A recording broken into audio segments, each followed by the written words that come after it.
P-3 aircraft enabled CBP to provide a rapid assessment of the damage. This information was critical to FEMA in deciding where best to locate relief sites and distribution centers.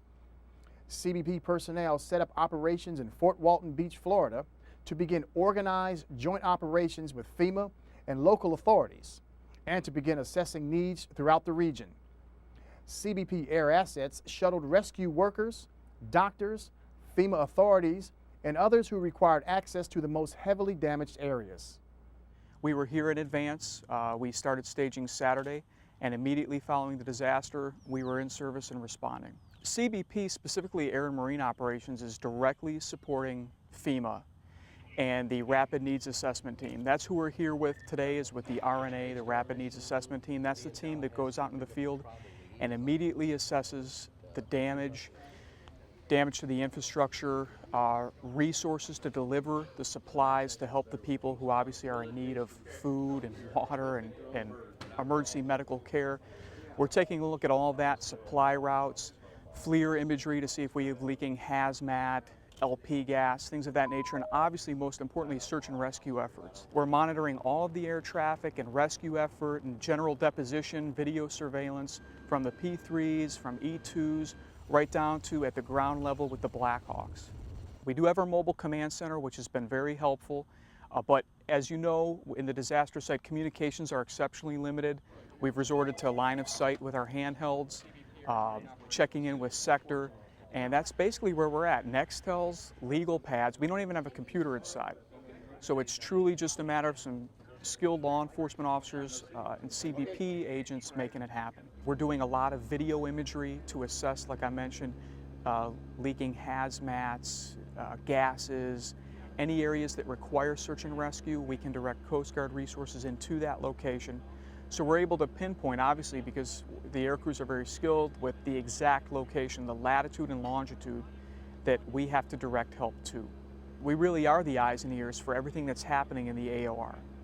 Particularly with the air package that we bring to the table, with the P-3s coordinating the Navy E-2Cs, our Blackhawks running nonstop, our A-Star helicopter, our Chet, and our C-12. You can see it's a complete air support package that's essential to direct the ground resources in to the locations that require rescue and emergency services. But we're monitoring all of the air traffic and rescue effort and general deposition, video surveillance. We're doing everything we can to be proactive in cooperating with all of our other law enforcement and public safety counterparts. We're working very, very well with FEMA and very closely with Border Patrol.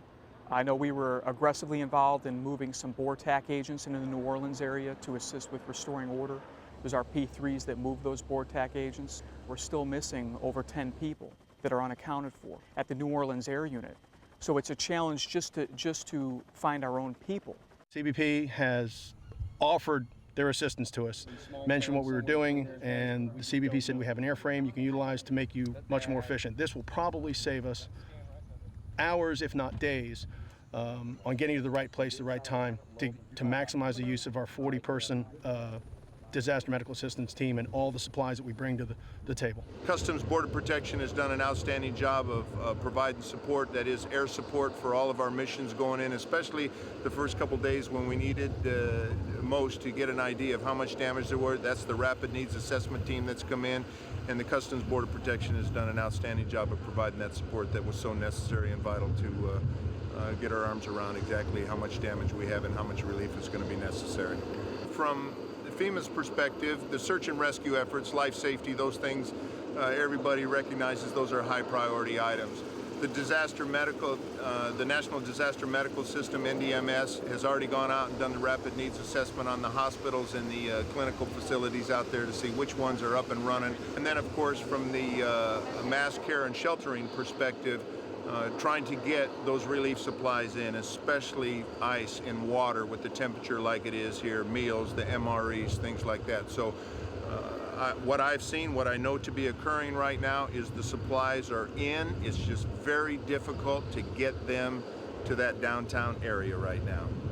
Well, certainly in the downtown area, from my perspective, what I saw, the materials are there, the food, as is evidenced by right here at this airfield. They continue, aircraft, rotor wing and fixed wing continue to come in, bring in supplies, ice, water, meals, things like that. It's coming in, it's going out as fast as we can to forward staging areas, but they can't get it to the downtown area because there's no negotiating the flooding down there. So setting up on the peripheries, the relief centers up on the peripheries for now, and that's a long way out of downtown. That's the only way they're going to be able to access those relief supplies right now.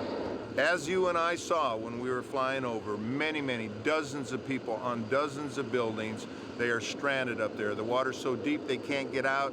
I'm sure they don't have enough supplies in their own refrigerators, and certainly without power, that perishable food has gone bad anyway.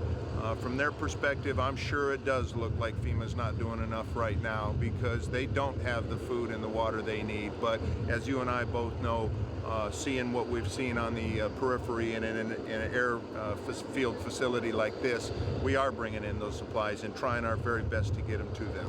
Very dangerous airspace. We saw at any one given time no less than a dozen 20 rotor wing aircraft watching out for each other, trying to provide the rescue services that are necessary, the relief services that are necessary. It's just a difficult and dangerous operation.